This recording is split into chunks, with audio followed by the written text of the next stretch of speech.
In 2006, I was then requested by Shell to go and work in the UK. He would be like, I am in Uchumi. Do I buy Brookside or do I buy KCC? KCC? I'm like, my God. No way. We are trying to uncover the reason why a company like Shell will tell you, come on board, and yet you are not available for the next 3-4 months. Yes. We are ready to wait for you. Yeah. What makes a company do that to you? Right. What are the traits that you must exhibit for a company, an employer, to get to that point where they say, we are willing to pay notice, first of all, for you to move now, and you're pregnant, 3 weeks to go, but we'll wait for you. Yes. Tell us. So first and foremost, you have to be top talent. Yes. You have to demonstrate. You must have demonstrated some skill in the market that they are looking for. Yes. Remember, I didn't know Shell was looking for somebody to employ. Yes. The HR manager just called me up and introduced himself and said, my name is so-and-so, I'm calling you from Shell, and we want to interview you for this position. And when they interviewed me, I was around 4 months pregnant. And so I went into the interview and I said to them, I'm 4 months pregnant. It's okay, we'll go through the process. But I think they were willing to bet on me because there were certain things that I had done in UAP which were visible across industry, not just for UAP. Yes. At that point in time, I was also my employer's representative in AKI, Association of Kenya Insurers. Wow. I was just about 5 years into my first job, but I was already representing my employer there. And so my profile has started to show outside of my employer. So I think some of those things, wherever you are, wherever you find yourself, just do your best. Show up. And you know, do your best.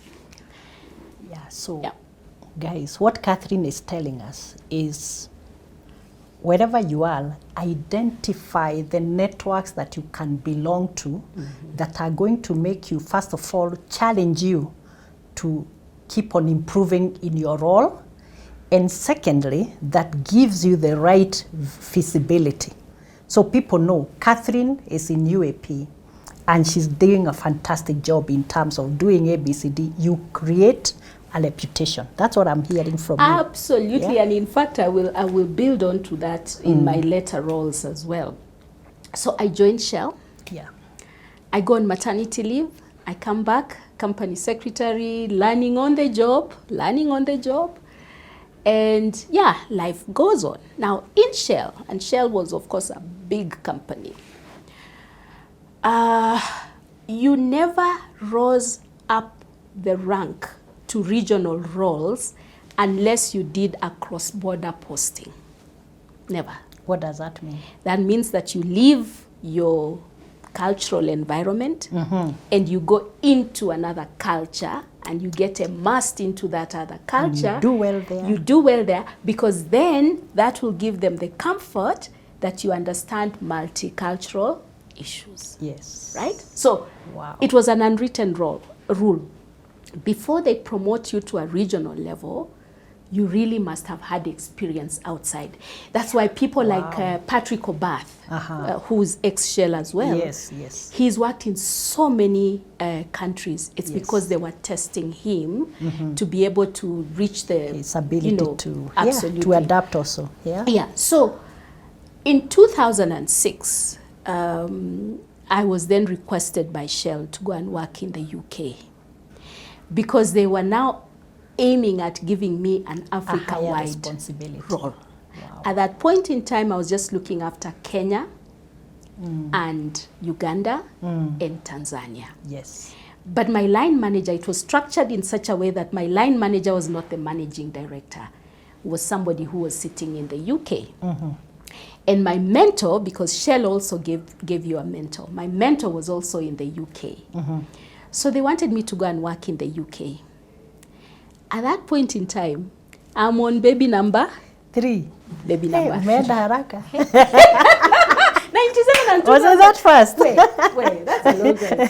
So, but the beauty about having them early and quickly, you move on with you life. finish with that agenda. So I'm on baby number 3. Number 3. So I received this call from my line manager in the UK who tells me, Catherine, next year, this year we want you to come to the UK for your short-term assignment. Yes.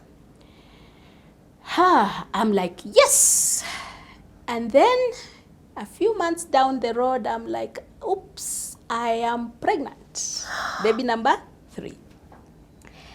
So I go to Patrick Obath and I said, Patrick, I'm not sure I can take on this role in the UK.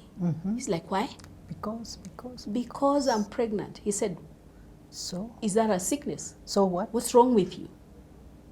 Just go to, you know Patrick. Yeah. Just go to your line manager and tell the line manager you're having a baby. You'll finish having the baby in 9 months. The baby will come. It's definite. You can do a few, maybe a year in Kenya, and then you postpone it to next year. Go and tell him that. So the point here is sometimes it's good to listen to other people. Yes. Because people see things differently. Yes. I was seeing a big wall. problem. I was seeing a big problem. Yes. I was like, this opportunity, I've missed it. It's Fish gone. are gone. And you know in Shell, you can't rise until you have done it. Yeah? Yes. So he says, go and tell him you But want he to gives postpone you a solution and says, if you do this, Go and tell him. go around that wall like Absolutely. this. It will happen. Yeah. So I go to my line manager and I say, I'm having a baby. Can I then come, the year after? He's like, fine. That's no problem. And you are seeing a big issue. I was seeing a big issue. I was like, these men, they are seeing things I'm not seeing. That you are not woman. seeing. We'll talk about the male perspective absolutely. soon. So I have my baby. Yeah. My baby is a year old. And then I now take up that assignment. And by the way, Shell asks me, do you want to go with your baby? Do you want to go with your other 2 children? Do you want to go with your spouse, your husband? I'm like, okay, yeah. So you went, all of you? So we went, all of us. I was given a flat in London. What? 4-bedroom flat because I had 2 boys and a girl. So 4-bedroom, But, so we went to the UK, all of us. The first time we went, all of us, to the UK to stay. But we discussed, because it was a short-term assignment, my husband and I agreed that the boys would come back to school, would come back with him to Kenya. To school. Yeah, okay. And that's because Shell again would fund the tickets either to or from London. Okay. So during holidays, they would be able to come. Okay. And in between, at that point in time, I was also company secretary for KPRL because Shell had an investment in KPRL. Yes. So I would come back for Shell board meetings and I would come back for KPRL board meetings. So I could see my family almost monthly. Quite often. Yeah. Wow.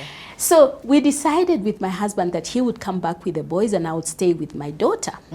Hey, shock on me. So we stayed, we got a house help who was Ugandan. And, well, baby minder, not house help. That's what they were called. So my husband, for the 1 month that we were there, December, I would go to work and he would predominantly stay in the house with her. When it was time to go home, he's like, you know what, I'm going with this girl. I'm like, what? What do you mean? It's like, but you won't manage. This is a child minder. This is not a house help. Because it will mean that you do everything. Because he's been helping you. Yes. Now there will be no one to help you. There will be no one to help. And you have a baby. I have a baby. And those child minders are not like our house helps who do everything. You know, you're going to clean, you're going to... Yeah. If the role is to mind the baby, it is to mind the baby. He would have to get the milk for her. He would have to do the food and everything for her to do it. So he's like, I'm going back with this girl. So he came back with my daughter and my 2 sons. And, you know, I remember the calls. That time Uchumi was still there. He would be like, I am in Uchumi. Do I buy Brookside or do I buy KCC? KCC. I'm like, my God. No way. Yes. Poor guy. Yes. What do I buy? So I didn't mind those calls because he was really supportive. Wow. So for me, the other lesson is that if you have a support system at home, yes, you can really do life well. becomes so easy. Life becomes Yeah, easier. So I didn't mind those easy calls. You know, I didn't mind I don't know who has done what. You know, I was perpetually on the phone, but I didn't mind because he was really doing his best to support in your absence. to support and to help. So finished my assignment in the UK, came back, and you know, came back into the country. Fast forward, Shell decided to sell its business in Africa. And of course, before I left Shell then, when I came back, I was given the bigger role that I was looking for. The African role. The African role. It. So I was responsible for legal matters and company secretaries in East Africa, in North Africa. Hey, that's another story. Yeah. North Africa and, you know, Ethiopia, Eritrea, so on and so forth. Then Shell decided to divest its business in Kenya and in the rest of Africa. Before we go to the divestiture, I think the message I'm getting there is in the journey to the upward journey as you get ahead. Yes. There are some sacrifices. Oh, yes. To be made. Absolutely. Because, you know, you get this, the idea sometimes we think it's a smooth ride. Oh, it's not. It can never be a smooth ride. And sometimes you actually have to sacrifice, make big sacrifices. You are in London, the rest of your family is in Nairobi. Yeah. And, you know, you are conducting everything virtually. All the affairs are being done virtually. There was no Zoom. And that time there was no Zoom actually. Absolutely. Or, you know, those video calls. Yeah, But that's really amazing. That's really great.